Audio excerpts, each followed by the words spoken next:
Alrighty, welcome everybody. Welcome to this special edition of Brownsville Tech Live.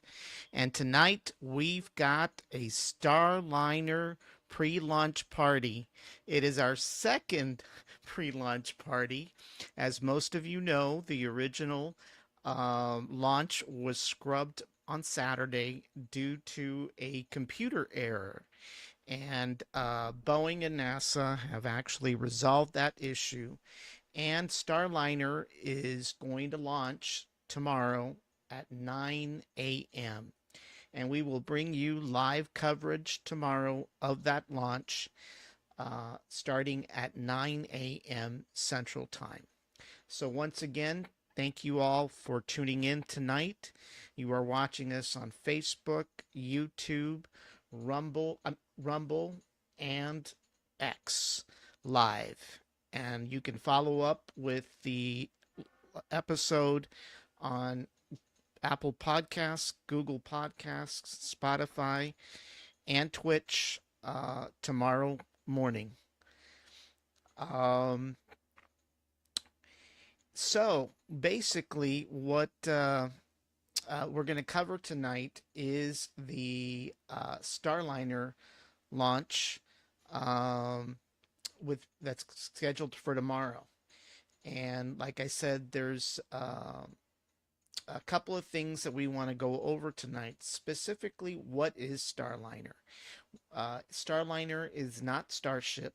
So, for those of you thinking that the Starship launch is tomorrow, that's actually on Thursday morning at 7 a.m.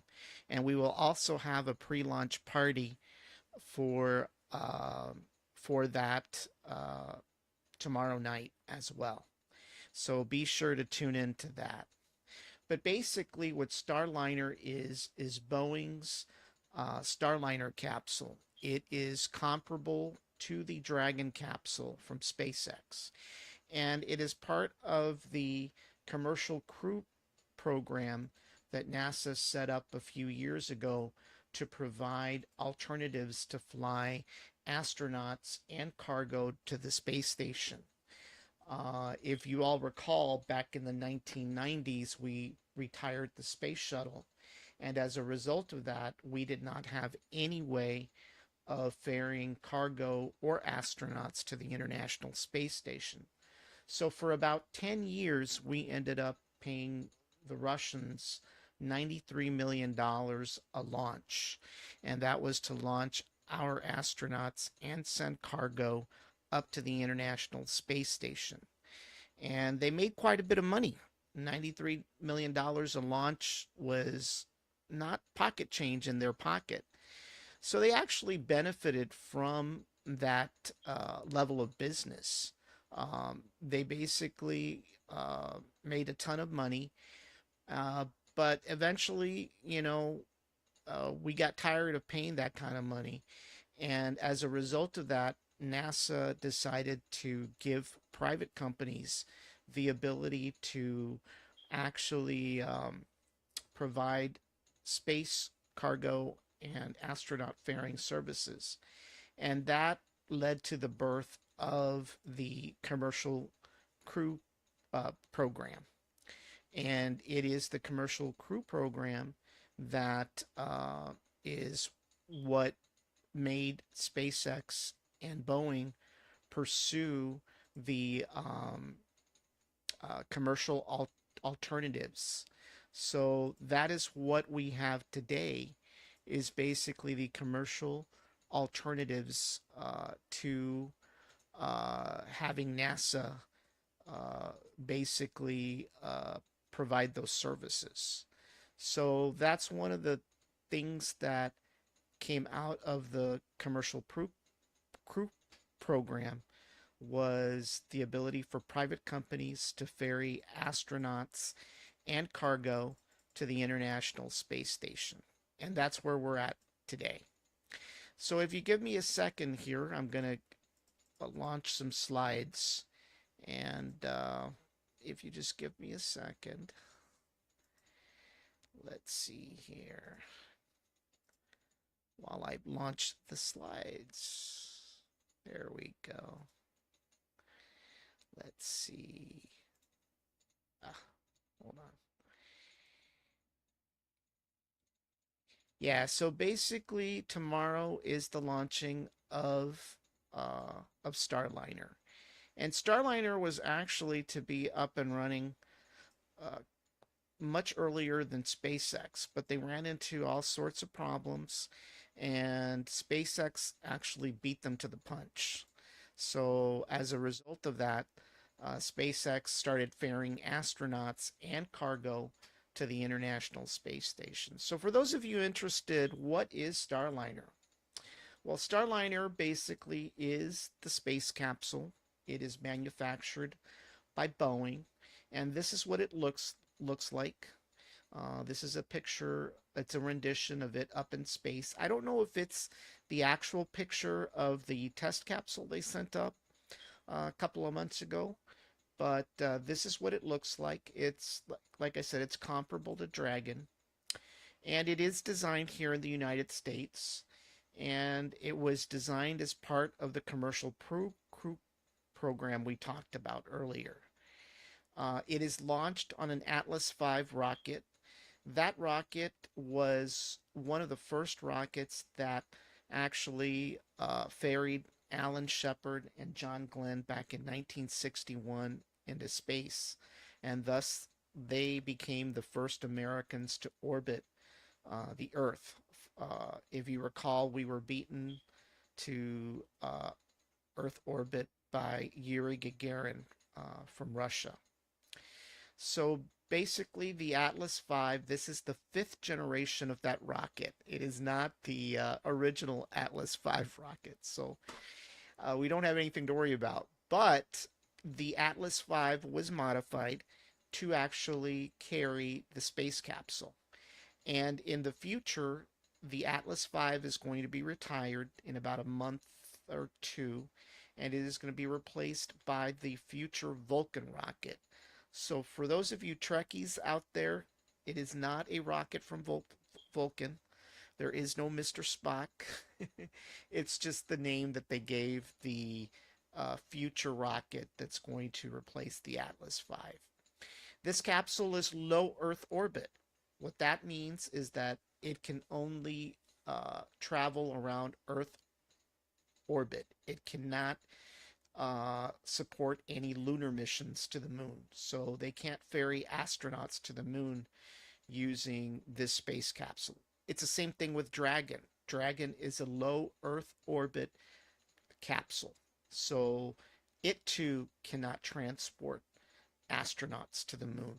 For the lunar missions, that will be left exclusively to SpaceX and to Starship. Starship will be supporting the lunar mission in addition to Artemis and the Orion capsule. The difference between the Artemis and the Orion capsule is that what's going to happen is the Orion capsule is going to dock to a space station that's going to be orbiting the lunar orbit, and then a Starship rocket will be docked as well, and astronauts headed to the lunar surface will actually board a Starship rocket, and the Starship rocket will land vertically on the lunar surface. There is no spider, there is no command module, there is no lunar lander like in the Apollo era. The lunar landings will be exclusively initiated by Starship. Um, Once again, it is to support crews and cargo to the International Space Station. It can support up to 7 crew members if there's no cargo. If they are carrying cargo to the International Space Station, they can only support up to 4 astronauts at one time. And the space capsule is only reusable for up to 10 missions. After 10 missions, they have to get a refurbished or a new uh, space capsule altogether. So basically, there's a couple of components that make up the Atlas V rocket. First of all, the Atlas V rocket is manufactured by the United Launch Alliance, that's ULA, and it is a consortium between Boeing and Lockheed Martin. So, for those of you who don't know, Lockheed Martin is a big defense and aerospace contractor. They've been around for over 60 years.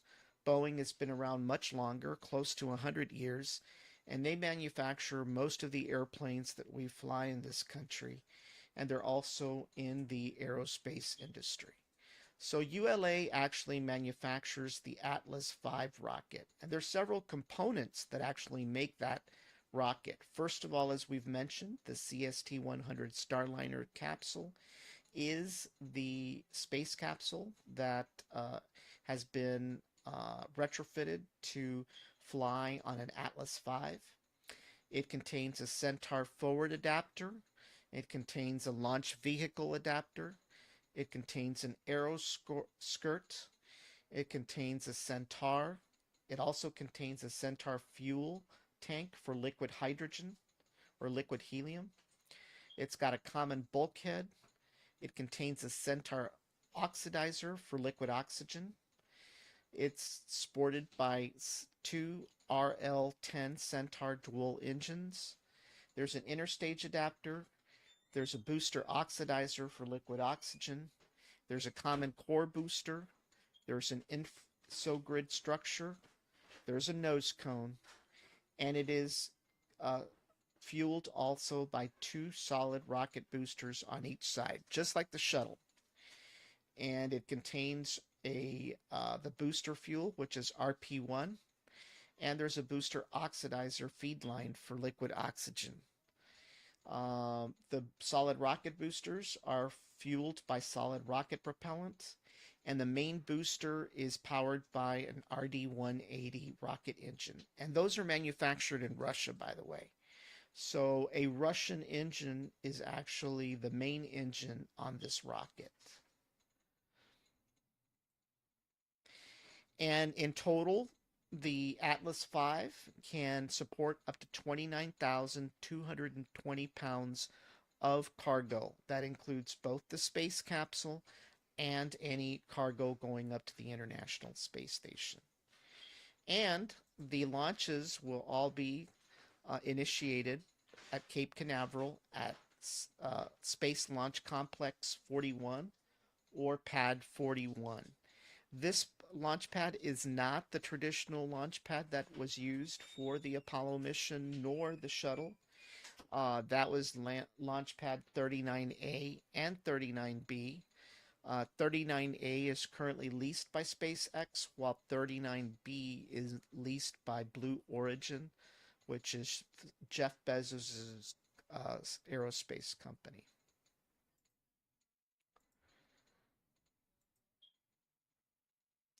So the Atlas V is produced in several places. You'd kind of be surprised where exactly it's actually manufactured. First of all, in Sacramento, the solid rocket boosters are fabricated and manufactured by Aerojet Rocketdyne. They manufacture the solid rocket boosters that actually power the rocket at launch time. Then in Denver, the ULA headquarters and engineering design center is based out of Colorado. And surprisingly, right here at home in Harlingen, the booster adapter and the Centaur adapter fabrication happens. So right here at home in Harlingen, we have manufacturing of the booster adapter and the Centaur adapter. And for those of you wondering where this facility is at, it's actually in the Harlingen Airport. It's the old General Dynamics plant that located in Harlingen about 25 years ago. And it was bought by ULA after General Dynamics closed the plant down. In Decatur, Alabama, the booster is fabricated and the final assembly is made, as well as the Centaur tanks are fabricated and final assembled in Alabama. In West Palm Beach, Florida, the RL-10A engine fabrication is manufactured by Aerojet Rocketdyne. And as I previously mentioned, the RD-180 main booster engines are manufactured by MPO Energomash in in Khimki, Russia.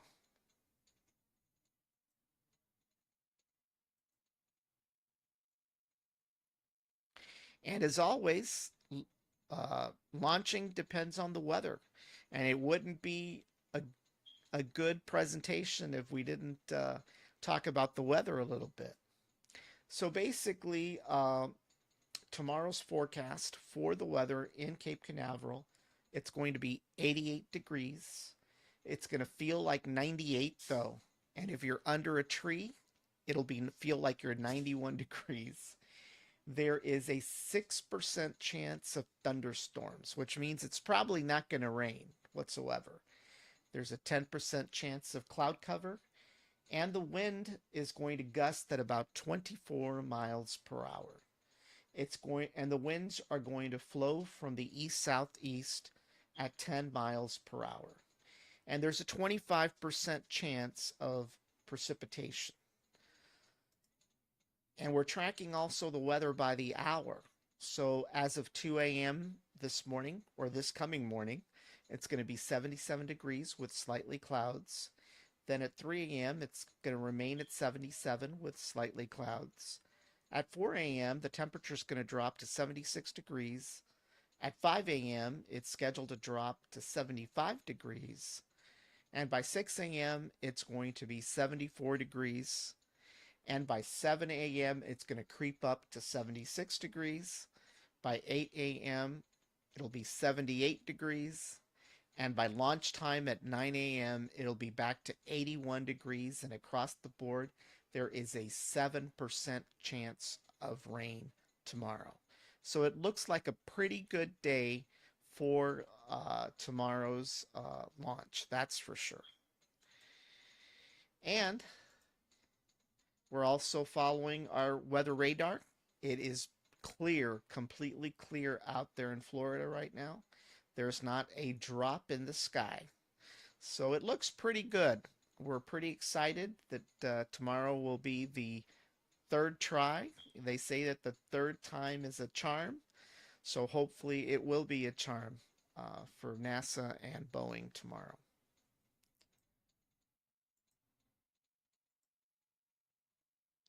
And let's talk about the flight plan. And we're going to go through a minute by minute detail of what happens from launch all the way to orbital insertion. So starting off, the RD-180 main booster engines will ignite, and at about a second after zero, the rocket will lift off from SLC-41. At about 6 seconds after liftoff, the rocket will begin to pitch and yaw. It will initiate a pitch and yaw maneuver.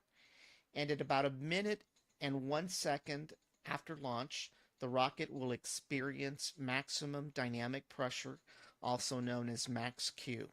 And for those of you who don't know what max Q is the point in flight where the rocket ex- experiences the hardest pressure of the entire launch. It is also the moment where astronauts experience the highest gravitational forces. That is also known as they experience G's. So if the rocket survives maximum dynamic pressure or max Q at about a minute and 5 seconds into launch, it will reach Mach 1.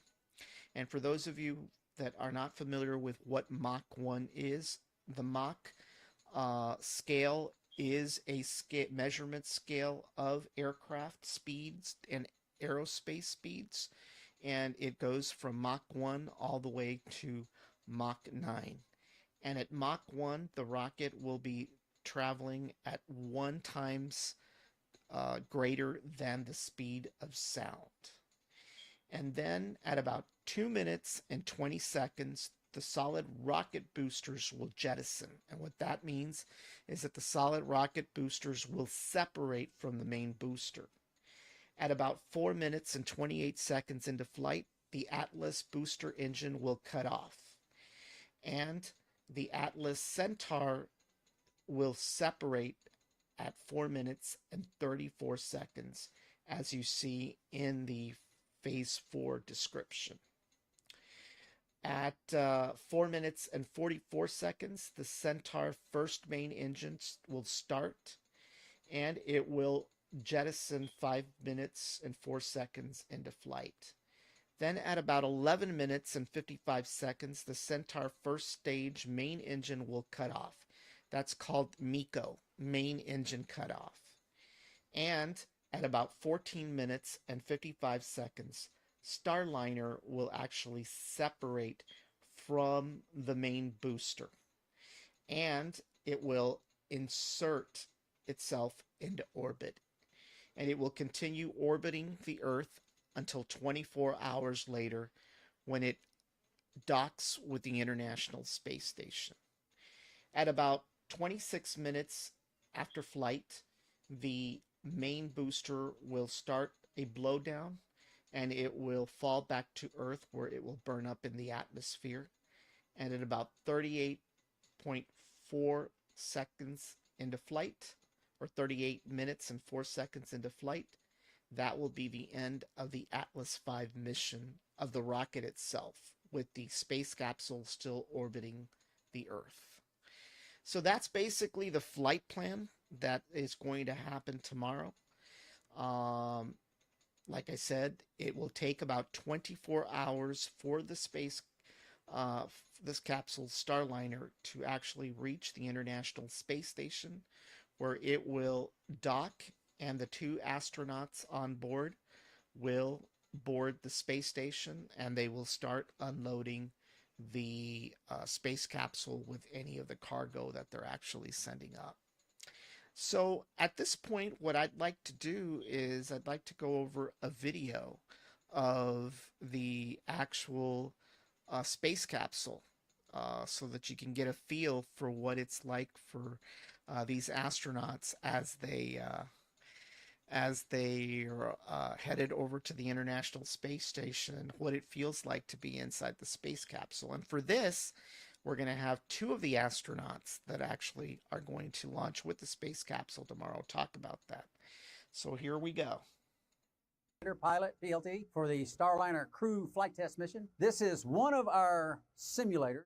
We have several simulators. This is our lower fidelity simulator, where we do emergency egress training, some cargo operations and whatnot. This is the BMT, and Sunny's gonna take it from here. She's gonna put that cap on and off she goes. I'm gonna go in, but real quickly from the outside, let me just show you little things. This is our hatch. So this is actually where we'll be getting in, how we'll be getting in the spacecraft on launch day, and then eventually, hopefully, we'll be getting out this way. We could get out the top. Also, there's a hatch right there. That's called the IVA hatch. That actually goes to the International Space Station. Around here is sort of the parachute bay. There's a lot that's going to be going on when this thing lands. It's pretty spectacular. There's the forward heat shield that comes off, which is a piece right here. Then the parachutes come out. There's the bottom base heat shield that comes off, and that allows the airbags to open. So it's pretty dynamic. It just gives us a little bit of a representation of some of the equipment that's going to be up here in case we had to do an emergency egress. But let's go in, and I'll show you a little bit about the inside. This starboard step right here, I'm just going to climb in. So I'm going to have to put this hat on safety first. You know how it goes. Anyway, going in.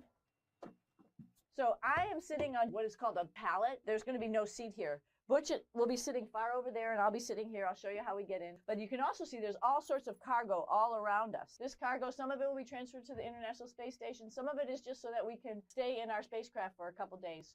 Once we launch, we'll be flying for about 25 hours before we dock to the space station. So we want to make sure that we have water, we have a way to use the bathroom, and just make sure we're all ready to go change our clothes and stuff like that. So you don't want to be in the same clothes and stink and stuff like that. There's only 2 of us, but at some point in time, hopefully next year, we'll fly 4 people in this spacecraft. When we fly 4, there's the potential to put 2 seats over here, or there's a potential to put a seat right here where I'm sitting right now.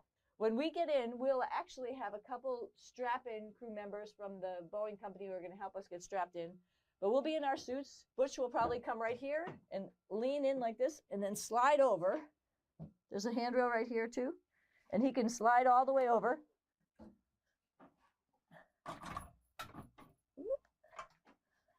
to the seat right here. This is what we call the commander seat. The display panel is right here where there's some buttons and displays that we can push and use to actually affect all the systems in the spacecraft. Another thing that the spacecraft has, it has a hand controller, a rotational hand controller right here, and a translation hand controller where my left hand is right here. All of the gas supply and stuff like that so we can breathe is all on a panel that's right next to Butch's left arm over here. So I will be, just to go back to where I'm going to be in this seat because Butch will have got in. Our folks who are helping us strap in will have helped us get in. And then I will get in and right next to him, and I'll be right here. This is my seat. So I have access to all the displays and controls as well. And we'll be working side by side together. Pretty comfortable little chair. I'm going to take a nap now. All righty. So that was the video of what it's like in the space capsule and what the astronauts are going to experience. It's not going to be the most comfortable ride up into space, and as they contain more astronauts, as they bring on more astronauts, it's going to get more cramped. So definitely, you know, I don't know if I'd want to have 7 people on board at the same time. It could get pretty uncomfortable, I would think, right? So it'll be interesting tomorrow to see how the space capsule manages and handles itself and how the astronauts do. Keep in mind that unlike in the Apollo era, these space capsules, both in the case of Boeing's Starliner capsule and SpaceX's Dragon, are fly-by-wire. And fly-by-wire means that it's computer controlled. There is absolutely nothing that the astronauts do to pilot the spacecraft to and from Earth orbit. There's basically no involvement. They do have the ability to take over in case there's an emergency, but for the most part, it's completely computer controlled from start to finish. Even the docking of the spacecraft at the International Space Station is completely automatically controlled. There is very little that the astronauts actually do. They just basically hop on for the ride. So it should be pretty smooth sailing tomorrow, barring any additional technical issues at launch time. So for those of you looking on the screen, we've actually got a launch countdown clock. And right now it's 11 hours, 33 minutes, and 17 seconds before launch time. The launch is scheduled to occur at 9 a.m. tomorrow. We will start live coverage and we will bring that to you live across 11 social media networks. So once again, everybody, this was a short pre-launch party. Please tune in tomorrow at 9 a.m. to watch this historic event as now Boeing joins SpaceX as the second company authorized to ferry astronauts and cargo to the International Space Station. So everyone, have a great evening, and we will see you tomorrow at 9 a.m. Good night, everybody, and thank you for watching.